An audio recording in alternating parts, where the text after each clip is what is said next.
Hello, welcome to another short video on electronics by Q-InMotion. Today we're going to talk about capacitors. Capacitors are devices that can store electric charge in the form of an electric field. Externally, this looks like a voltage stored in the capacitor that can be discharged over a circuit later. You can think of a capacitor as a tiny rechargeable battery. So let's do a quick demonstration here. I have a capacitor and a resistor. Capacitors are measured in microfarads typically, sometimes nanofarads or picofarads. This is a 10 kilo ohm resistor and this is a 330 microfarad capacitor. The meter on the left is showing the voltage across the capacitor. So I'm going to connect one of the terminals of the capacitor to 5 volts and the other terminal to 0 volts. And the meter shows 5 volts, okay? That's the voltage across the capacitor. Now I disconnect the capacitor from 5 volts and the capacitor stays charged. And then if I connect the capacitor to the resistor, the voltage drops slowly. It takes a few seconds to go down, as you can see, okay? After about 15 seconds, this will go to 0 volts.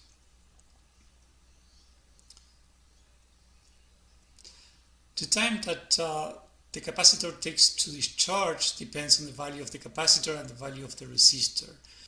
When you multiply farads by ohms, the result is in seconds. In this case, multiplying microfarads by kilo ohms gives a result in milliseconds. The capacitor is 330 microfarads and the resistor is 10 kilo ohms, so that ends up being 3.3 seconds if you do the math. Now that 3.3 seconds is called the time constant, and a capacitor discharging will reach about 1/3 of its final value in one time constant, which in this case is about 3.3 seconds. So let's do it again. Let's charge it with 5 volts and now we will discharge it on the resistor. 1, 2, 3. So after 3 seconds, the voltage was about 1.7 volts, and that's 1/3 of 5 volts.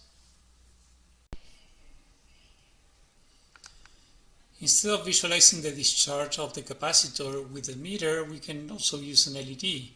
Here I'm going to be charging the capacitor to 5 volts, and then I'm going to be discharging it through the resistor and the LED. As you can see, the LED starts bright and then the brightness decreases slowly as the capacitor discharges. Now the same thing happens when charging the capacitor. Okay, so in the previous example I charged the capacitor straight to 5 volts, but now if I charge through a 10 kilo ohm resistor, you're going to see the voltage rising slowly on the capacitor.